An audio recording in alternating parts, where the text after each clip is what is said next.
रोमांच, रहस्य और अकल्पनीय मोड़ से भरी कहानी। प्रोफेसर विष्णु शास्त्री और साधु। रात गहरा रही थी।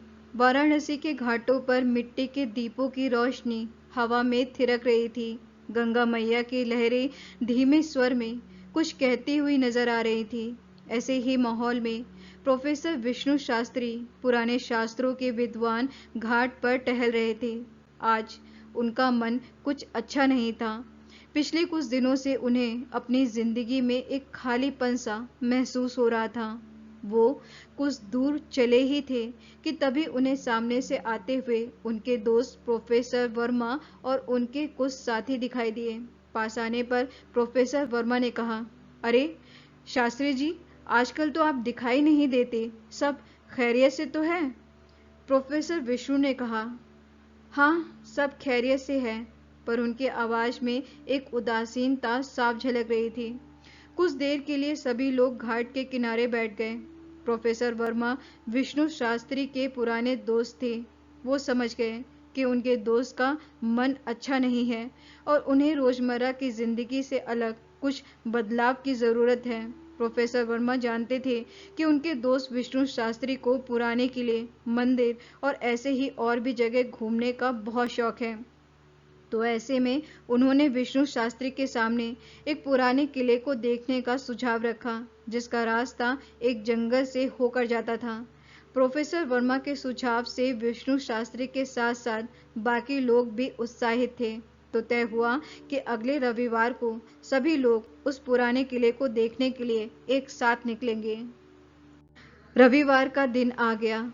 आज प्रोफेसर विष्णु शास्त्री काफी खुश थे। किला पहाड़ की एक चोटी पर था, जहां तक पहुंचने के लिए उन्हें एक जंगल को क्रॉस करना था। ट्रैकिंग की जरूरत का सारा सामान लेकर सभी ने अपनी यात्रा शुरू की। आज मौसम बहुत अच्छा था। प्रकृति का सौंदर्य देखते ही बनता था। बातचीत करते हुए सभी चल रहे थे। प्रोफेसर विष्णु शास्त्री को रास्ते में एक बहुत सुंदर फूल दिखा। वो फूल इतना सुंदर था कि वो उसे देखते ही रह गए। उस सुंदर फूल से जब नजर हटी तो देखा कि उनके दोस्त और बाकी लोग काफी आगे निकल गए हैं। उन्होंने अपना मोबाइल निकाला अपने दोस्त से बात करने के लिए, लेकिन मोबाइल में नेटवर्क नहीं था। उन्होंने अंदाजे से फिर चलना शुरू किया। काफी देर चलने के बाद भी उन्हें अपना कोई साथी दिखाई नहीं दिया। विष्णु शास्त्री काफी थक गए थे, तो वह आराम करने के लिए एक जगह पत्थर पर बैठ गए।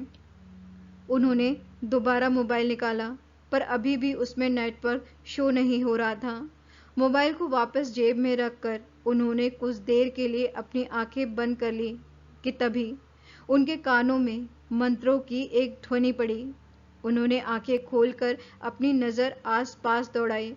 कुछ दूर पर एक ऊंचे पत्थर पर एक साधु बैठे हुए मंत्रों का जाप कर रहे थे। प्रोफेसर विष्णु शास्त्री अपनी जगह से उठे और साधु के पास पहुंचे। साधु के पास एक पुराना चमड़े का बना बक्सा रखा था, जिस पर अजीब निशान बने हुए थे। उन्हें लगा शायद ये निशान किसी गुप्त भाषा में लिखे गए हैं। विष्णु शास्त्री ने साधु को प्रणाम किया और विनम्रता पूर्वक पूछा, क्षमा करें स्वामी जी, क्या आप इस बक्से पर बने निशानों को समझा सकते हैं? साधु ने आंखें खोली। उनकी आंखों में एक अजीब सी चमक थी। वो बोले, बक्से में छुपा है धरती के अतीत का राज, वो राज जो भविष्य को बदल सकता है। विष्णु शास्त्री चौंक गए।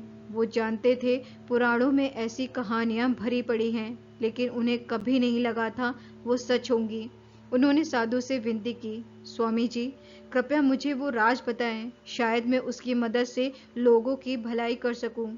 साधु मुस्कुराए। वो बोले, ये राज किसी को ऐसे ही नहीं बताया जा सकता। इसे पाने के लिए आपको एक परीक्षा से गुजरना होगा। आपको हिमालय की ऊंची चोटियों पर स्थित गुफा मंदिर तक जाना होगा। वहां आपको एक पहेली को सुलझाना होगा। अगर आप सफल हुए तो राज आपका होगा। विष्णु शास्त्री ने बिना किसी हिचकिचाहट के हामी भर ली। वो जानते थे ये मौका बार बार नहीं मिलेगा। तभी विष्णु शास्त्री को अपने दोस्त प्रोफेसर वर्मा की आवाज सुनाई दी, जो उन्हें ढूंढते हुए उधर ही आ रहे थे। विष्णु शास्त्री ने पीछे मुड़कर उन्हें आवाज दी, मैं यहाँ हूँ। आवाज देके जब वो पलटे तो हैरान रह गए, क्योंकि वहां अब कोई साधु नहीं थे।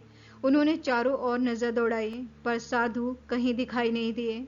तब तक सभी लोग विष्णु शास्त्री के पास आ चुके थे। प्रोफेसर वर्मा ने चिंतित स्वर में पूछा, तुम कहाँ रह गए थे? हम सब तुम्हें कब से ढूंढ रहे हैं। विष्णु शास्त्री समझ नहीं पा रहे थे कि वो अपने दोस्त और बाकी लोगों को क्या कहें। क्या वो उनकी बातों पर विश्वास करेंगे? सभी लोग विष्णु शास्त्री के जवाब की प्रतीक्षा कर रहे थे। कुछ देर चुप रहकर विष्णु शास्त्री ने कहा, कुछ नहीं, बस थोड़ी थकान लग रही थी तो आराम करने के लिए यहाँ रुक गया था। विष्णु शास्त्री को सही सलामत देखकर उनके दोस्त प्रोफेसर वर्मा और बाकी लोगों ने राहत की सांस ली। अचानक जोर की बिजली कड़की। प्रोफेसर वर्मा ने ऊपर आसमान की तरफ देखा, जो काले बादलों से ढका हुआ था। ट्रैकिंग के लिए जब निकले थे तब तो मौसम एकदम साफ था। पता नहीं ये काले बादल कहाँ से आ गए। जोर की बारिश होने वाली थी। ऐसे में आगे बढ़ना सही नहीं था, तो सभी ने वापस लौटने का डिसाइड किया।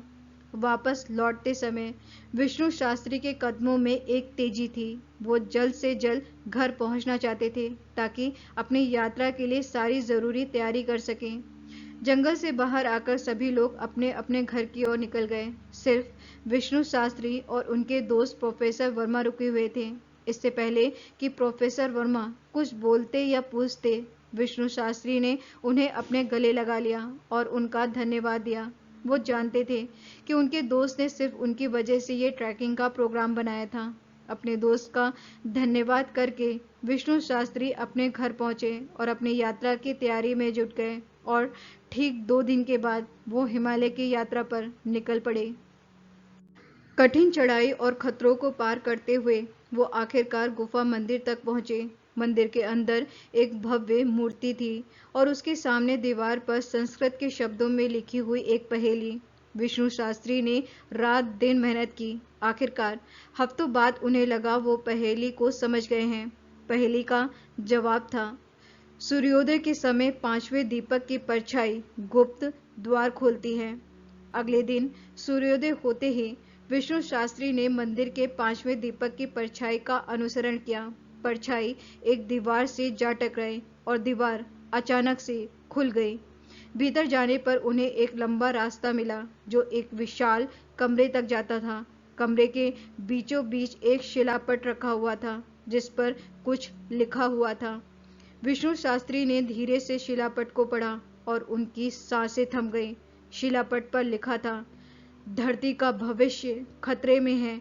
एक विशाल उल्कापिंड पृथ्वी से टकराने वाला है। इससे बचने का एकमात्र रास्ता है चारों दिशाओं में छिपे हुए 4 शंखों को इकट्ठा करना और उन्हें पूर्णिमा की रात को गंगा में स्नान कराना। विष्णु शास्त्री को पता चल गया था कि साधु ने उन्हें जो बताया था वह सच था। धरती का भविष्य वाकई खतरे में है। शिलापट पर लिखे गए निर्देशों के अनुसार चारों शंखों को ढूंढना ही एकमात्र रास्ता था। लेकिन शंख कहाँ छिपे हुए थे? कोई सुराग नहीं था। पहेली सुलझाने में लगे हफ्तों की थकान को दरकिनार करके विष्णु शास्त्री ने कमरे को बारीकी से जांचना शुरू किया। दीवारों पर अजीब निशान बने हुए थे, जो किसी नक्शे की तरह लग रहे थे। निशानों को गौर से देखते हुए उनकी नजर एक खास निशान पर पड़ी। यह सूर्य और चंद्रमा के मिलन का प्रतीक था। अचानक उन्हें एक विचार आया, शायद शंखों का सुराग कहीं ऐसी जगह छिपा हो जहां सूर्य और चंद्रमा एक साथ दिखाई देते हों।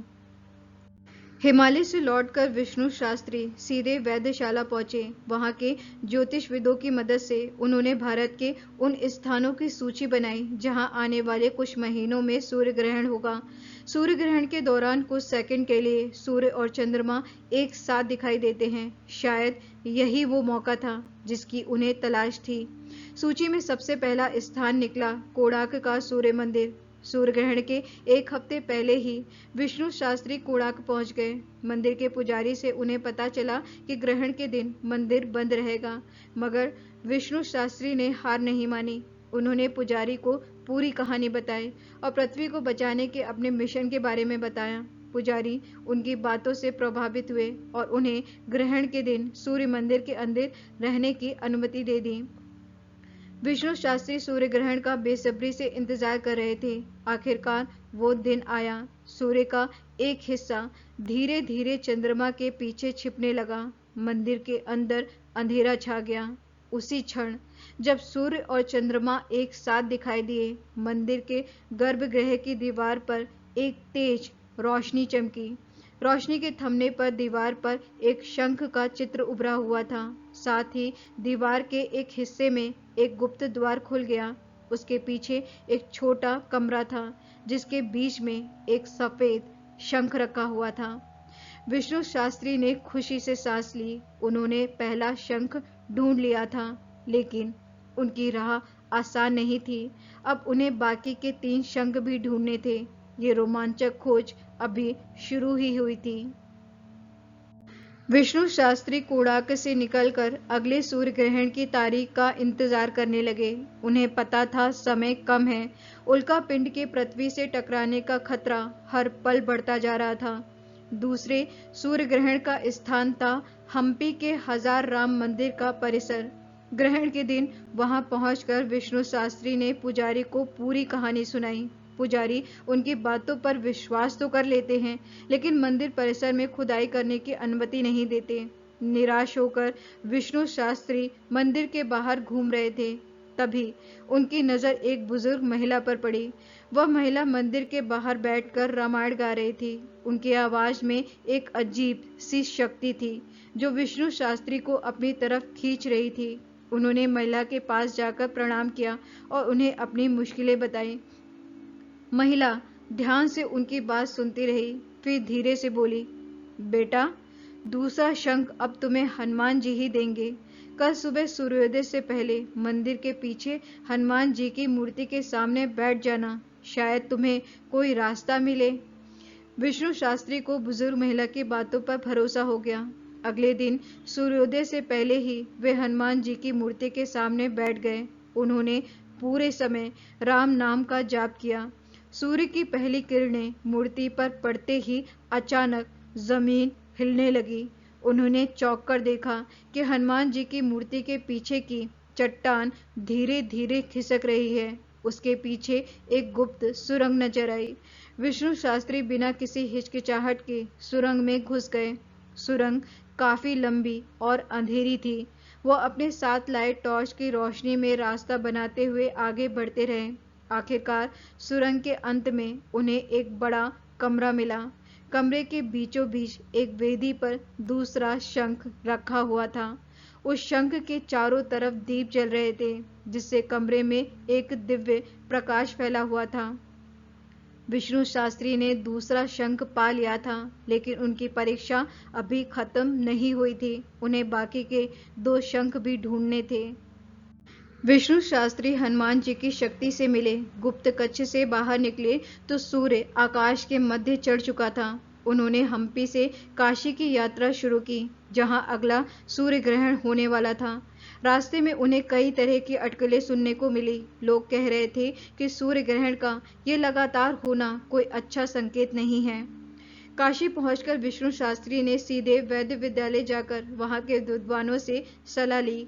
विद्वानों ने उन्हें बताया कि शायद तीसरा शंख गंगा नदी के गर्भ में कहीं छिपा हो सकता है, लेकिन गंगा में इतने बड़े क्षेत्र में शंख को ढूंढना किसी समुद्र में सुई खोजने जैसा था। हताश होकर विष्णु शास्त्री दिन रात गंगा के किनारे टहलते रहे। एक रात उन्हें सपने में सफेद दाढ़ी वाले एक दिव्य पुरुष दिखाई दिए। दिव्य पुरुष ने कहा, सूर्योदय से पहले गंगा में डुबकी लगाओ। जहां सूर्य की पहली किरणें पानी को छुएंगी, वहीं शंख मिलेगा। सुबह होते ही विष्णु शास्त्री गंगा में स्नान करने के लिए चले गए। सूर्य देवता क्षितिज के पीछे से धीरे धीरे निकल रहे थे। जैसे ही सूर्य की पहली किरण पानी को छूने लगी, वहां अचानक पानी में एक भंवर बन गया। भंवर के शांत होने पर विष्णु शास्त्री ने देखा कि पानी की सतह पर एक शंख तैर रहा है। उन्होंने खुशी से शंख को उठा लिया। अब उनके पास 3 शंख हो चुके थे। अंतिम शंख ढूंढने के लिए उन्हें दक्षिण भारत के एक प्राचीन मंदिर की ओर जाना था, जिसका उल्लेख शिलापट पर मिले कुछ अस्पष्ट संकेतों से हुआ था। हफ्तों के कठिन सफर के बाद विष्णु शास्त्री उस मंदिर तक पहुंचे। मंदिर बेहद पुराना था और आसपास घना जंगल था। मंदिर के पुजारी ने उन्हें बताया कि मंदिर के पीछे एक गुप्त झील है, जिसके बारे में बहुत कम लोगों को पता है। शायद वहीं शंख छिपा हो। झील के किनारे पहुंचकर विष्णु शास्त्री ने देखा कि पानी का रंग काला था और उसमें से एक अजीब सी गंध आ रही थी। झील के बीचों बीच एक छोटा सा टापू था। संकेतों के अनुसार शंख शायद उसी टापू पर छिपा था, लेकिन झील का काला पानी बेहद जहरीला बताया जाता था। विष्णु शास्त्री जानते थे कि उनके पास पृथ्वी को बचाने का यही आखिरी मौका है। उन्होंने बिना किसी डर के झील में छलांग लगा दी। तैरते हुए वे किसी तरह टापू तक पहुंचे। वहां कुछ देर खोजने के बाद उन्हें एक चट्टान के नीचे चौथा शंख मिल गया। शंख लेकर वापस लौटने में उन्हें बहुत मुश्किल हुई, लेकिन उन्होंने हार नहीं मानी। आखिरकार पूर्णिमा की रात आई। विष्णु शास्त्री चारों शंख लेकर गंगा के तट पर पहुंचे। उन्होंने शंखों को गंगा जल से स्नान कराया और मंत्रों का जाप किया। जैसे ही उन्होंने अंतिम मंत्र का उच्चारण किया, आसमान में एक तेज रोशनी चमकी। रोशनी के थमने पर उन्होंने देखा कि आकाश में मौजूद उल्का पिंड टुकड़ों में बिखर गया था और पृथ्वी की तरफ नहीं आ रहा था। विष्णु शास्त्री खुशी से नाच उठे। उन्होंने अपने साहस और दृढ़ विश्वास से पृथ्वी को बचा लिया था। ये कहानी हमें सिखाती है कि साहस, दृढ़ विश्वास और संकल्प से किसी भी कठिनाई का सामना किया जा सकता है और असंभव को संभव बनाया जा सकता है। प्रोफेसर विष्णु शास्त्री ने अपने डर को पीछे छोड़कर और कठिनाइयों का सामना करते हुए पृथ्वी को बचाने का कार्य पूरा किया। उनका यह प्रयास दिखाता है कि सही इरादे और निष्ठा के साथ किए गए कामों का परिणाम हमेशा ही सकारात्मक होता है। तो ये थी कहानी प्रोफेसर विष्णु शास्त्री और साधु। कहानी अगर आपको अच्छी लगी है तो वीडियो को लाइक करिए, शेयर करिए, लाइव का डमरू के इस यूट्यूब चैनल को सब्सक्राइब करिए और साथ में बेल आइकन को प्रेस करना जरूर याद रखिए, ताकि आने वाले वीडियोस के नोटिफिकेशन आपको टाइम पर मिलते रहें। इस वीडियो में इतना ही, फिर मिलते हैं एक नए वीडियो में एक नई कहानी के साथ। तब तक के लिए आप अपना ख्याल रखिए, अपनों का ख्याल रखिए, खुश रहिए, मुस्कुराते रहिए और जिंदगी में चाहे जो भी हो जाए हमेशा पॉजिटिव रहिए। शुक्रिया।